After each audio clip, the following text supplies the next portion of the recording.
Кыргыздын кырааны Насирдин Исанов.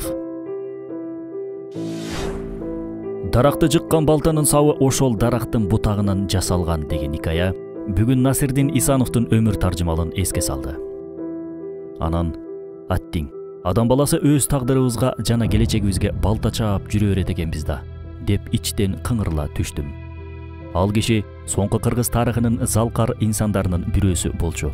Бирок кырчын өмүр кырчын жашында кыйылып, эл жерине нечендеген кызматын өтөй албай кете берди.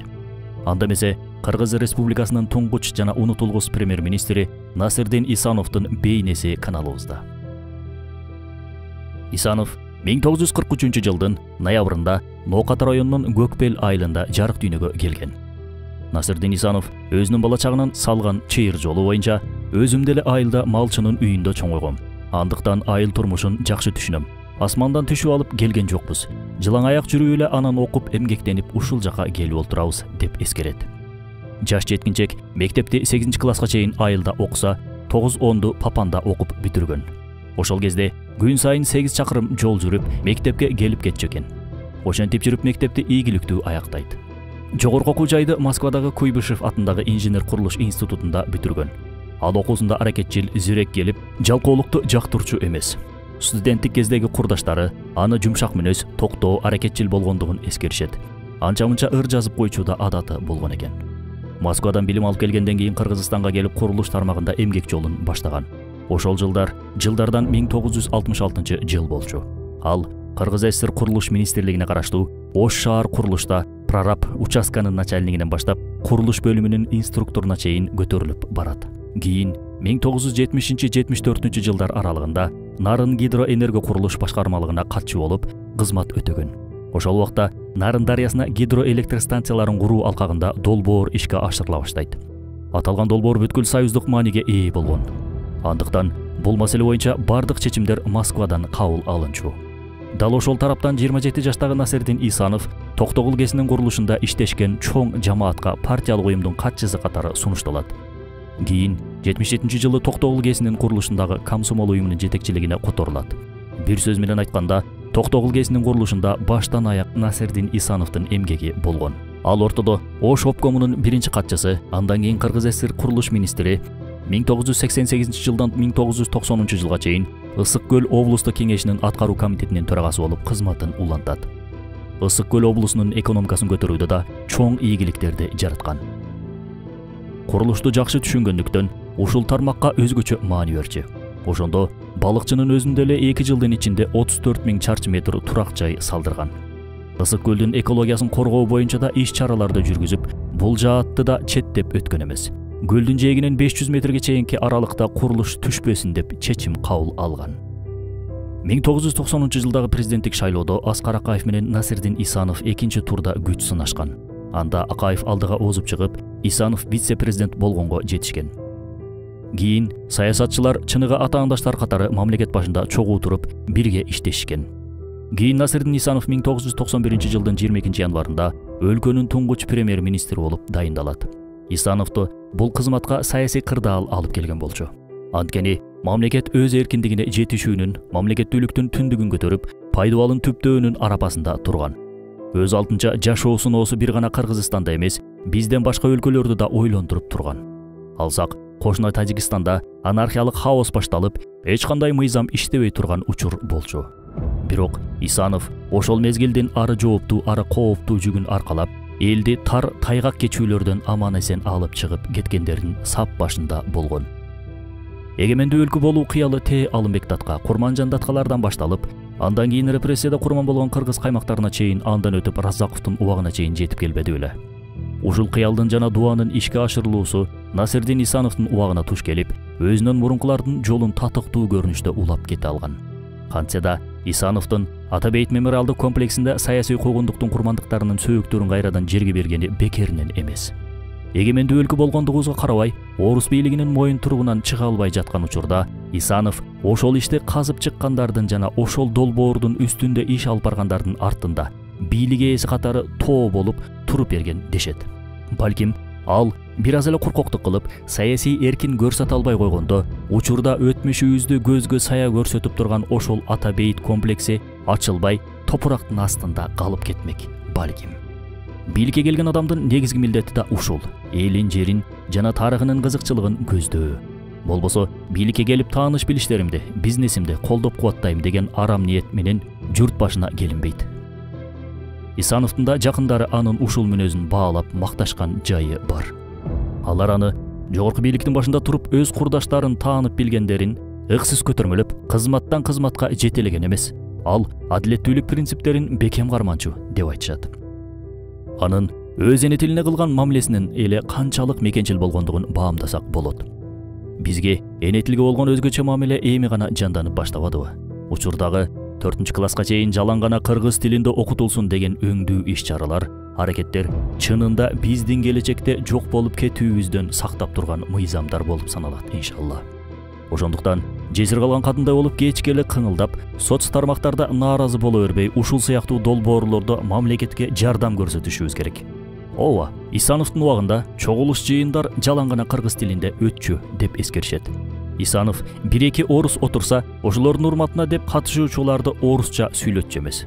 Мисалы, Караколдо чоң партиялык конференция болуп калат. Москвадан эсир илимдер комитетинин төрагасы Николай Лавьеров келгенде да элдин орус тилин билбегендигине карабай, жыйын синхрондук котормо менен өткөрүлгөн экен. Биздин каармандын бийик адамгерчилиги, туаса эмгекчилдиги, милдетке тактыгы, кыялдар менен идеяларга жык толгон көрөгөчтүгү жакындан тааныгандарга дароо байкалчу. Ал кезинде Борбор калаанын так ортосуна музей курабыз деген маселени көтөрүп чыккан. Ниети шаарды көрктөндүрүү эле. Анткени музей курулса, анын айланасы да оңдолмок. Кантсе да күрүштүн арты менен күрмөктүн суу ичери бышык. Ошентип, азыркы тарых музейи жана анын айланасындагы Ала тоо аянты, анын жанындагы өкмөт үйү курулуп калган.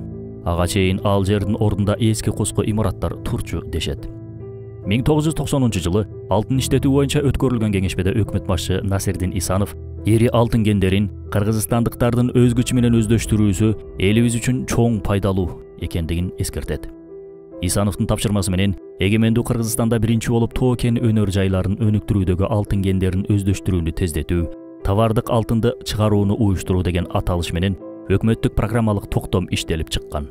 Ошентип, макмал алтын кени биздин жигиттер тарабынан иштетилип баштайт. Бул кен Исановдун жетекчилиги астында ишке берилген. Макмал алтын кенин ишке киргизүү менен бирге кумтөргө чалгындоо иштери башталган болчу. Бул боюнча долбоорлор түзүлүп, кендин канча запас бар экендиги такталып, каерден башталаарынан кандай технологиялар колдонуларына чейин чечилип жаткан. Иш бисмилла деп тетикти басса эле ары өзү кыдырып кетмек. Бирок өлкө президенти Аскар Акаев бул ишке макул болгон жок. Ал кумтөрдү инвесторлорго берүүгө тарапкер эле. Бул боюнча Насирдин Исанов Акаевка: "Биз макмалды өзүбүз куруп, тажрыйба таптык. Кумтөрдү да курууга дарметибиз жетет" дегенде, Акаев: "Инвестор бүткүл чыгымды өзүм көтөрөм деп жатпайбы? Мамлекеттик капчыктан бир тыйын да кетпейт экен" деп айтат. Акаевдин инвестор дегени Сия Беконун жетекчиси Борис Бирштейн болгон. Акаев Бирштейн менен ымаласын дагы да ысык кылып, Ак үйдүн 7-кабатынан иш бөлмө ажыратып берген. Бирштейн кумтөр алтын кенин Насияга каражат алып курмак. Ошол Насияга кепилдик берүүчү тарапта кыргыз өкмөтү болчу. Натыйжада ошол Насия кайра эле кыргыз өкмөтүнүн мойнуна илинген. Муну Исанов баса белгилеп айтса да, Акаев өзүнүкүн бербей туруп алат.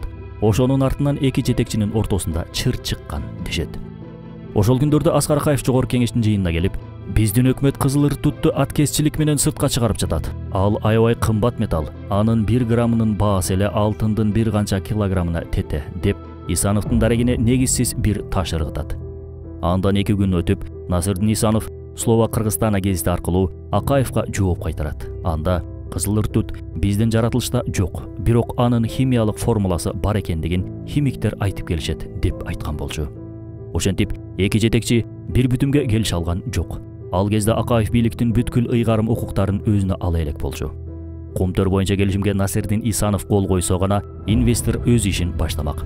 Бирок өкмөт башчы өзүбүз курабыз деген үмүт менен Акаевдин каалаганындай кол коюп берген эмес.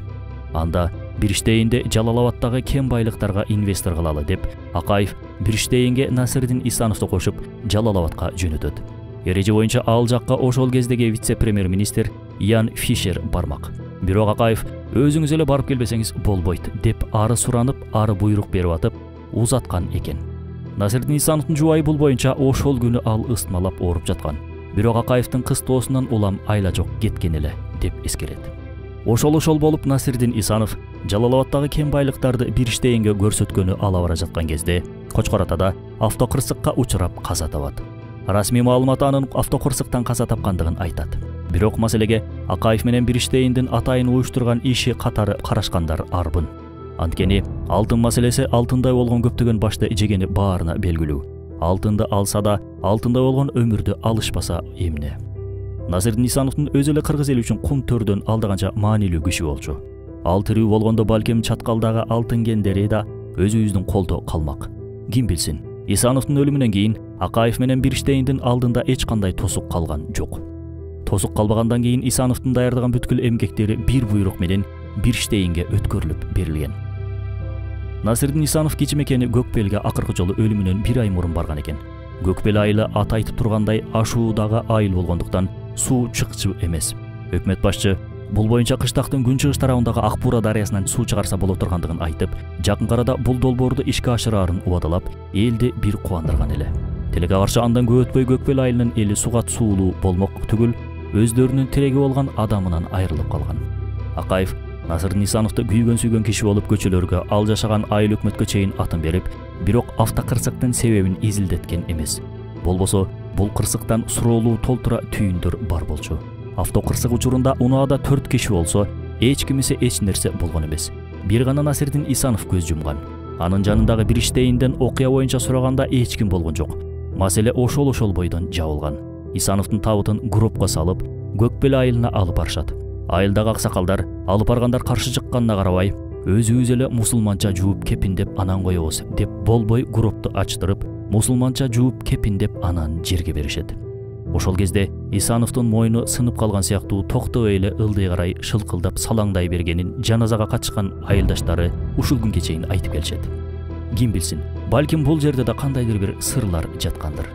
Кийин жылдыгына арнап автокырсыктагы сүрөттөрдү кошуу менен Насирдин Исанов жөнүндө Үзүлгөн чабыт аттуу 40 мүнөттүк тасма тартышат. Тасманын сценарийин Жалил Садыков жазса, кинону Улан Токонбаев тарткан. Тартуучу топ ошол кездин эң мыкты техникасын иштетип каражаттан аянышкан эмес. Бирок бир көрсөтүлөт ошол бойдон Николай Танаевдин колуна тийип жок кылынат. Булардын баары бир кокустук эмес болгондугуна шек туудурат. Кантсе да акыретте акыйкатын көрө жатарбыз. Улуу иштер, улуу акыйкаттар, улуу нерселер курмандыктарды талап кылат. Бул улуу нерселердин бири мекен. Ооба, мекендин көз карандысыздыгы курмандыксыз ишке ашпайт. Бул курмандыктын кандай болушу мүмкүн дейсизби, о менин замандашым? Ал курмандык мекен үчүн аккан кан. Ал курмандык мекен үчүн арналган жан. Жараткан Аллахым мекен жолунда кызмат кылып жүргөндөргө шейиттик даражасын насип кылсын. Ал эми Насирдин Исановдун өмүрү жана өлүмү баарыбызга мыкты сабак болсун. Ошол эле кезде жаткан жайы жайлуу, топурагы торко болсун.